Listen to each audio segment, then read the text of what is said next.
Good morning, Huddle family, Daily Huddle family. I am your host today, Dr. Monikah Ogando, and welcome to Spiritual Matters.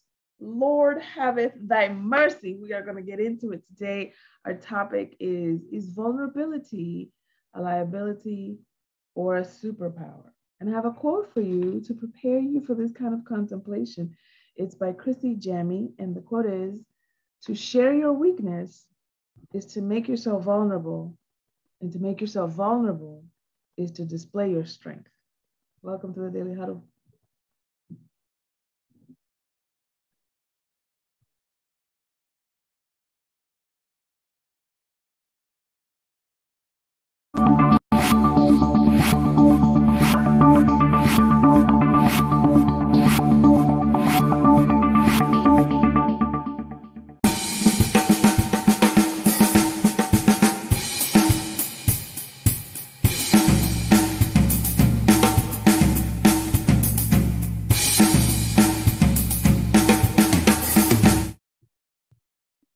Good morning, everyone. Happy Thursday. So happy that you are here with us. I am excited to be in this discussion, to be in this contemplation with you. Some of us are facing, I was just sharing with Sorrel earlier, some of us are facing family time, perhaps for the first time in this capacity this year. And for some of us, vulnerability is a curse word nowadays. So we wanted to talk about vulnerability in a way that leaves you empowered and encouraged, and of course, with the badassness known to the Daily Huddle family. So before we do that, let's actually like ground ourselves in this now moment. And I see all of us popping up. By the way, you guys, I don't know if you know this. Let me look at the camera. I don't know if you know this, but the Daily Huddle family is a handsome bunch. Have you seen these people? Let's just take a look at Andrea. Look at Andrea with the smile. Look at Chase with his hair. Look at Stan with his stoic little smirk. Look at Sorrel with the turtleneck. Come on, Rashida with her grin. Listen, if you're not ready for ostentatious beauty and handsomeness in this place, I'm gonna need you to like hydrate yourself before you come to a Daily Huddle meeting, because you need to ground yourself. Okay, so let's practice grounding. Andrea, how are you? And what are you thankful for today? I am the way I say I am, Monica, and today I am beautiful. As you Hey, hey. Love it. And in this theme of being grateful, I am grateful for the power of brain when you're studying and absorbing. That's what I'm thankful for. Spoken like a true autodidact professional. I love it. Stan, where are you? And who are you going to hug today? Where's Stan? Can I be heard? You can be heard, yes. Oh, okay, beautiful. I'm having problems with sound, but I am I'm here and now, doctor. And it's the only place I can be, and I'm gonna hug my beautiful wife today. It's an easy hug, but it's an important hug, and I love it. Yes, absolutely. Make those deposits in the love bank. I love it. Yes. Very beautiful. And Rashida, look at her smile. Look, are we wearing plum today? Are we both like plumbing? Ooh, okay, I like it. Rashida, let's see, we talked about who somebody's gonna hug. We talked about what they're grateful for. But what time is it for you? The time is now. And when I say the time is now, the time is now. I live in a universe life and a universe setting. And that's what I really, really doing right now. I love it. Life itself. I love it. Oh, I knew it. I knew I was gonna come to my resident oracle. I know Giovanni calls me his oracle, but Rashida gives me a run for my money. So I want to thank all of you for being here in this conversation of vulnerability. I think it is important to have this conversation in light of, in the United States, like Canada, they already had their Thanksgiving, but in the United States, We are just now walking into, next week is going to be our Thanksgiving. And for some of us, vulnerability sounds like a threat. Vulnerability sounds like a losing proposition. And why would I ever sign up for that? No, thank you very much. Pass the cranberry sauce, right? And so let's talk about it.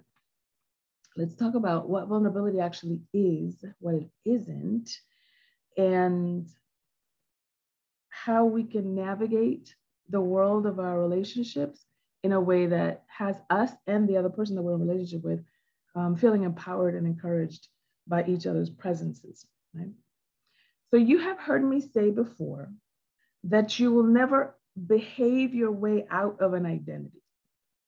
Like our identity is our perceived, our defined, our identity is our ceiling as far as our behavior goes. You'll never outpace that. And the same thing with vulnerability. If the identity that you have assigned to vulnerability is one of danger or weakness or something that can be weaponized against you, then you won't do it.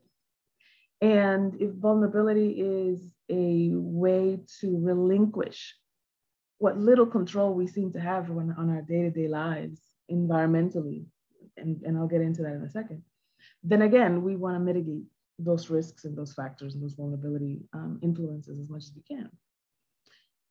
So let's define vulnerability first. Let's talk about the factors involved in vulnerability. And I know that it sounds kind of clinical for something that's so tender and qualitative in relationships and in our human existence and experience. To say, let's define vulnerability and the 4 factors involved. It sounds really clinical. I get it. I'm not blind to how I may be landing, but bear with me for a second. Let's all nerd out for a second. Because one of the things that I know about our human experience is that when we define it, we can design it. And when we don't define it, it designs us. And so let's define vulnerability as the opportunity to reveal ourselves deeper than is required. So it is the opportunity to reveal yourself in a way that is deeper than what is required. What do I mean by that? For example, just this morning, just like 10 minutes ago, I was in my bathroom putting on my face because you know I don't do single digit mornings except for y'all. Okay. So Sorrel texts me and he's like, "Are you ready?" And I said, "Yes, I'm coming." That's what was required. Like he needed to know that he could count on me to show up for Thursday Daily Huddle, right? But if I had said, I'm actually just in the bathroom putting on my makeup because I don't want to just turn on the camera and have you look at me poking my face, that would have been a vulnerable communication. He didn't need to know all that. But it showed my humanity. It showed my preparation, or maybe even the pace of my morning, that it's like, oh, I'm rushing to put my makeup on so that I can be on the day out. So you see what I'm saying? Like an example of communicating or giving more of yourself than what is required. I will use that as the vulnerability definition. Now, that being said, when is vulnerability a liability and when is it a superpower? I assert, like a good lawyer in training, that it depends. It depends. There are some factors that you might not even know to consider, never mind be willing to. 4 factors to vulnerability. 1, a physical factor. Like, are you in physical danger? Some of the things that you communicate or some of the places that you put yourself in, you might be putting yourself into physical danger. And it is not required to be in danger in order to feel or to be vulnerable, okay? Although that may be one of the factors. The second is environmental factors. And what I mean by environmental factors are, again, systemic things that we don't necessarily think on a day-to-day basis. To give you an example, another example,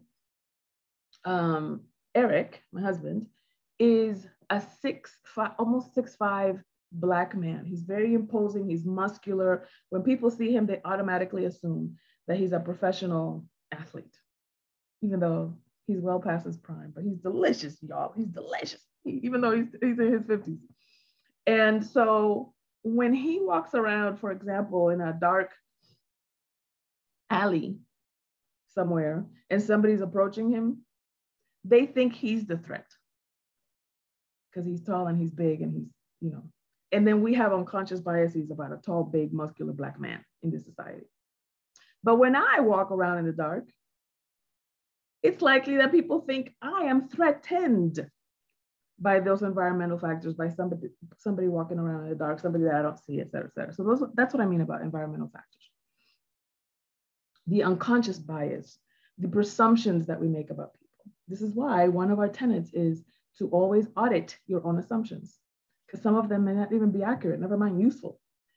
And then the third factor for vulnerability is economic. And then the fourth one is emotional or social. That's the one that is most commonly used, the emotional or the social vulnerability factor. The economic factor of vulnerability for some people, for example, in these days that we're talking about inflation and an oncoming recession, et cetera, some people are literally $100 away from homelessness, or they can't scrounge up $1,000 together for an emergency, for example. If all four tires blow out, they're out of a car for an untold amount of time, right? So that's what I mean about an economic vulnerability. So what you want to think about, and what I'm inviting you to, is what vulnerability am I okay with? And what vulnerability am I tolerating? I may not be okay with it, but maybe you feel out of control, or maybe you feel that it's beyond you, or maybe it's too deep to think about, it's too much to worry about, et cetera. So you just kind of like put it in the back burner, but it's something that you are constantly at risk of.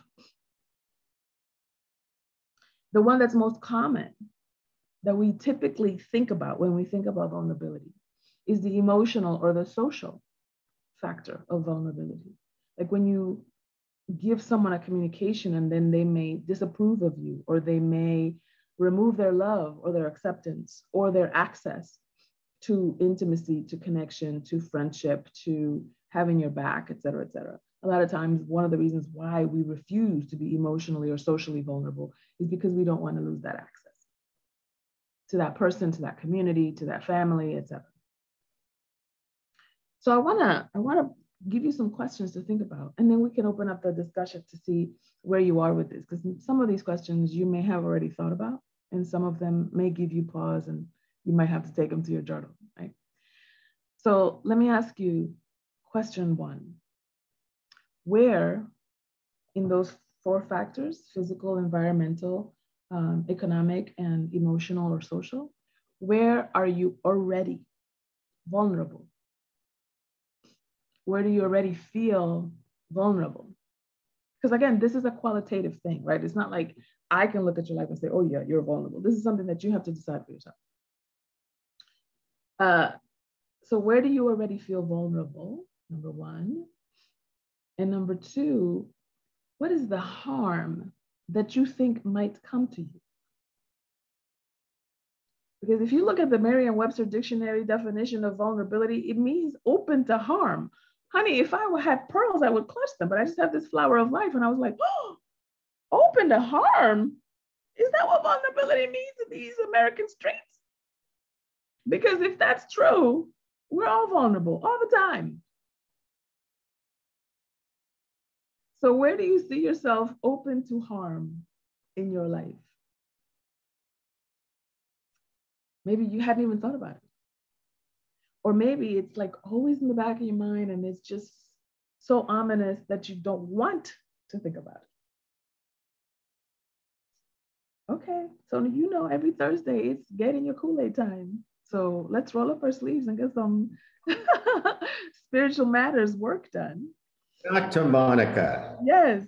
Would you say the four dimensions of vulnerability again? Yes.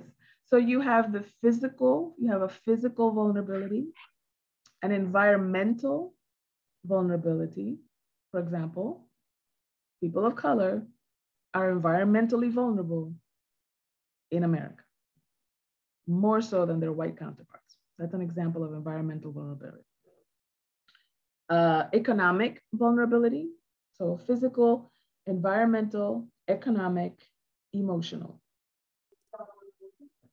And I'm kind of using a slash, emotional, social in your relationships. So where are you already, so these are the two questions. Where are you already subject to vulnerability in any one of those 4 areas? And then number 2, what is the harm that you think you're exposing yourself to or that you are exposed to in any one of those areas? Let's confess. Let's work it out. Let's massage this. So I'm discovering that to admit that I'm vulnerable in the other areas, physical, economic, environmental, I have to be vulnerable emotionally and socially to share that. Yeah. Oh my God, what a great point. Absolutely. Isn't that cool? So I'll pause there for now. Chase has his hand up. That's great. Now I want to remind everybody of the quote that I said earlier. This is very important to remember this because it speaks to the paradox and the oxymoronic nature of our life. To share your weakness is to make yourself vulnerable, and to make yourself vulnerable is to display your strength, by Chrissy Jammy. So I just thought that that's such a great way to turn this around. Chase, what you got? Wow, that's a great quote. I like that. I like that a lot. Grand day to you. You know, as we're talking about vulnerability, I was just speaking about a good friend of mine that is so tight all the time about what's going on, where he's doing. He's a performer like me. And I asked him about that vulnerability that he does not want to have. And what I find is interesting is that the people who know you can see through that blockage. So like if you go, I'm not going to be open today. I'm not going to talk to anybody. I'm not going to go anywhere. I'm not going to do anything. All your people see right through that. Yeah. Someone called me last week and said, Chase, how are you? I haven't spoken to you in a long time. I said, I'm good. And he said, no, you're not. And I was like, God, like instantly. No, you're not. And I'm like, what do you mean? Something's going on with you. I usually hear from you. I'm looking at your Instagram story. Something's going on with you. Clear. And a lot of times when we're being vulnerable, we don't always get the mirror of vulnerability. That's why it scares us. If I open up to you, are you going to open up to me? Probably not. Like we hear that in our head, right? And that I think is what closes people down. But what you said about being vulnerable actually exposes our strength. I don't know that I was ever taught that as a child. I mean, I grew up with very strong figures, a military natural father, a military bonus father, an amazing woman, like all strength characters, no weakness. So that I fed into that. I took that. I sponged from that. However, the vulnerability thing, and I'm obviously speaking about emotional, is so, it's like not what it seems. Like, oh, you mean if I open up, I'm stronger? That's great. Oh, wait a minute. This doesn't feel good. How come I'm the only person standing in this circle right now? What's going on? And yet, the other side of it usually is a lot better, right? Yeah. Once you open up. If you're upset and you cry, you feel good after you cry. You're like, oh, I needed that cry. And you can move on into the day. So I really feel like I'm at a point where people know me as a straight talking person. I will tell you how I feel or whatever. If I have something to give you or a sliver of a diamond that can help you, I'll give it right to you right away. That's why certain people don't call me. They're like, oh, you're going to tell me the truth and I don't want to hear that right now. Or, I can't deal with that right now. It's too much. I don't want to be vulnerable. Happened to me last week. I was talking to somebody and I said something and they said, yeah, I know. I just don't want to hear that right now. And I was like, oh, okay. I didn't mean to offend you. No. I'm just not ready to deal with that yet. And I was like, okay. And then I pulled back. So that vulnerability. Let me interrupt you for a second, Chase, because it sounds like sometimes people wanna vent first. before they go to solutions. And a lot of times a display of strength is, here's a problem, here's a fix, right? And sometimes the emotional, to your point about the emotional vulnerability, sometimes the emotional like wrap around the gift that we call a problem has to be unpacked before we can see it as a gift. And you spoke about that a few days back. I remember we were talking about that, which is fine. I'm perfectly capable of doing that. And I had to do it a couple of days ago when someone called me from the UK that had an issue, and I just let them talk. And then at the end, they were cool. And then 2 days later, they said, thank you for letting me be vulnerable. I didn't know I was going to say all that stuff. I just threw it all on you. I'm so sorry. And I was like, no, that's cool. That's good. It's all good. So really, I really came on to say sometimes the vulnerability, the reason why we're not vulnerable, or I can only speak for myself, is because it kind of feels like we're walking into an empty room at times with our vulnerability. And that's kind of weird. It's an uncomfortable feeling at times. You know, I'm a performer, so I'll say it, I'll go out, I'll do it. You know what I mean? But at the end, I'll go, oh man. But also we want to hedge our bets and make sure that there's applause after that, honey. Oh, we don't always get applause for vulnerability, but yeah. No, exactly. Yeah, that's what makes it risky, right? Yeah. Thank you so much for that, Chase. I appreciate that. So here's something that I will add to the vulnerability conversation. You guys have heard me talk about the Grace Talk framework, and it is a way to move from conflict to collaboration, from conflict to grace, right? But there's a prerequisite in that framework that applies to all manner of human communication, and that is, to me, it's like such a duh, but it bears articulation, and that is consent. Now, we know about asking for consent or procuring consent when we're going to mesh physically, right? We understand consent when it means a sexual interaction. We understand consent when it's about property. I'm going to go into your house, I need your permission first, right? I'm going to go into your body, I need your permission first. But we sometimes forget that in order to get into my psychic, my emotional realm, you get to get permission for that too, right?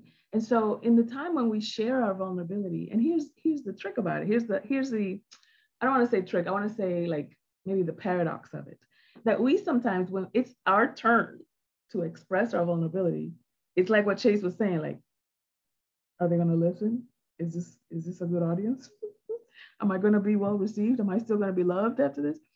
And yet, when somebody else is expressing their vulnerability, we're like, oh my God. And we feel so connected. And we're like, oh, that was so brave, or that was so courageous, or I'm so glad that you shared that with me. I feel honored that you thought me a safe space, etc. So it's so funny that we can see the honor when we are the one witnessing somebody else's vulnerability, but we don't trust that somebody else can see the honor in us expressing our vulnerability to them. That's why consent is so special, because it allows for that. It's almost like clearing the runway for that level of intimacy and that level of connection and communication with somebody else. Who else has something? Where are you feeling vulnerable? And how is this conversation changing your mind about it? Cece, not a treadmill today, but still moving. Hello. I'm at the airport today. Hey, like I said, always moving. Thank you. Vulnerability also fosters good emotional and mental health. Mm-hmm. So it is not considered a weakness to me. It actually shows the strength and power that you have within, and to be present with another person. That's what I have learned, what being vulnerable is all about. This is how you get to learn who the other person is, and the person gets to learn who you are by being vulnerable, like open. You're open book, and they're experiencing you or me at any situation, at any time. Mm-hmm. And when someone vents, I'm just careful when I vent, because that means that opens up other rooms and other doors. So I'm not trying to vent to anybody and everybody. So thank you so much for the conversation and the topic. It's very interesting. And I pass. Okay, I love it. Yes, a sign of strength. I love it. Absolutely. And I think you have a great point, Cece, in that this is why the consent and asking for permission or even making a powerful request is so important because, you know, when you get a friend as wise as Chase, for example, who is ready with the solutions, honey, and the nuggets of wisdom, sometimes you have to create the expectation, or you want to design how it is that you want the relationship or the conversation to go sometimes. And I have to say this sometimes with my friends too, because I'm usually like the person that people go to, and the person that people go to typically doesn't have somebody to go to. You have to design that. And so when you design it, one of the ways that you can design it is to say, I need to just run it. Like, I get that there's a readily available solution to what I'm about to say, but I just want to swim in this and be messy for a second. I just need 5 minutes to just be petty or sad or be in my pity party. I promise you the pity party is not going to last long, but this is what I need right now. Can we do this? And seek permission, seek consent so that you can just swim in it. And you know what happens? I noticed this from my nephews. My nephews are 5 and 8 respectively. They allow themselves to be 100% in their tantrum, I've noticed. Have you noticed this about kids?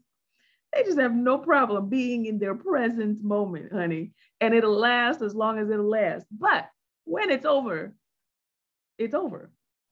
Like, they're not carrying leftover tantrum trauma into the next day. They just left it in the kitchen, or left it with the mess that they made in the bathroom, or whatever the case may be, right?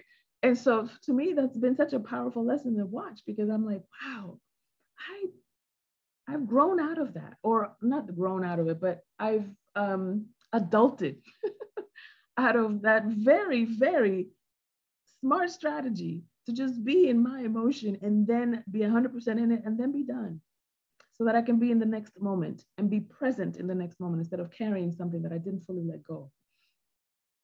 Sorrel, I saw your hand up a little bit a while ago. You answered the question I have. It's the permission you're talking about, the consent. It's a door that we open to be vulnerable by, like, warning someone. I'm about to vent. I'm about to X, Y, Z. Can you just be my witness for a moment? And I promise you it won't last long. So it goes both ways. It's me asking for permission to be vulnerable, and me asking for permission when I'm requesting that you be vulnerable. Mm-hmm. So it goes both ways. Yeah. Yeah, absolutely. Yeah. And you know, you said something, it was like a mic drop moment. It's like, you know, I'm about to enter your body. Do I have the permission? Right. And being emotionally and socially vulnerable sometimes can be more penetrating than any physical vulnerability. Yeah, absolutely. So thank you for bringing that up. Yeah, what a great point. Because sometimes, especially for men who physically do the penetrating, the emotional penetrating feels just as, if not more, invasive. So I can totally see that. Rashida, you got something? Monikah, thank you so much for the point this morning. And, you know, I'm listening to my brother Chase, and also I goes through my kingdom, which says your strength, and for me is my weakness. And I remember hearing my kids, I have 4 kids, and they say they would get together, they have a chat room together, but they keep me out of the chat room. Mm-hmm. So Dave says, oh, go, just call mommy. Mommy will solve your problem. What? Mommy will solve my problem? Mommy just going to tell me the truth and call it a day. So when you goes to those points of vulnerability and being weak and be strong, mind you, my 4 kids know me so well that they nailed me so many times to the cross that I don't even know how to get off of it. But it's because they say she don't even think when she talks. She can tell you exactly how she feel about the situation. And mind you, they say the four of them would get together and say, and mind you, anything she open her mouth and she says is exactly what's going to happen. So don't call her, just do the thing, just do it and get it over with. So thank you so much for the point. Well, this is a great point, Rashida, that you're bringing up, because in the conversation about consent, it goes both ways, right? So one is to request permission to be vulnerable and to open up and to kind of lay it on people, etc. And to request what it is that we need. Sometimes we just need a space to be witnessed. Sometimes we do need to brainstorm on solutions, etc. When I don't get that kind of instruction, because sometimes people don't have that tool, or they don't have the emotional presence to know what they're wanting, etc. I'll ask,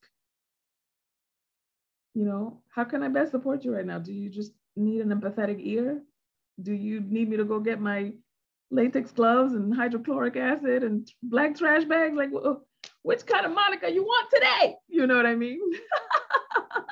And sometimes that makes people laugh a bit, but it also makes them present to like, oh, what do I want right now? Because I'm not going to volunteer my opinion. I am not going to volunteer my solutions. I am not going to volunteer my judgment of the person who you feel wronged by. I'm going to ask you what you want to create out of this interaction, because this does a couple of things. One, vulnerability already feels raw enough. And sometimes you feel kind of powerless standing in your vulnerability, that to ask somebody, how can I support you, reminds them they've never left their power. How you design this conversation, how you design this connection is still up to you. No matter how raw you feel, you're still in your power. And I still hold you high enough to be the designer of your own experience. And so that question brings them back into their power. And then two, it also reminds me, honey, you can have an opinion about 1,000 things, okay? You don't have to do anything but stay black and die. You don't have to do anything with this person's experience, with this person's problem, with this person's opinion, with this person's emotional distress. You can really just sit here and witness it. It depends on what it is that they said that they need. And I am a better friend when I honor your need than what I think your need is. Because then I could just be in a relationship with myself. I don't even need you to be in it, right? So it's a good reminder. How can I support you? It's like you're still in charge of what experience you want to create. I love that you guys played with me on this, because I was a little, listen, I felt a little vulnerable about bringing up vulnerability, because sometimes, we have many definitions of it and a different relationship with it, etc. So of course, the Daily Huddle family was going to be rolling up their sleeves and getting some work done on this. So I appreciate you being here for that. I know we're a little bit over, so I want to remind you of our tenets. And this all has to do with vulnerability. Love generously, give generously, laugh generously, sleep generously, honey. Get yourself at least 7 hours of sleep. Eat more plant-based foods, stress less. What else? What else we got? Oh, move, of course. Move generously. I want you to raise your Kundalini at least once a day. You know what I'm talking about. And then, of course, check your assumptions. Audit your assumptions. You may be doing something or thinking of something as a given that may not be so. That's just an assumption that you're making. Check yourself before you wreck yourself. We love you. Thank you for being here. Thank you, Doc.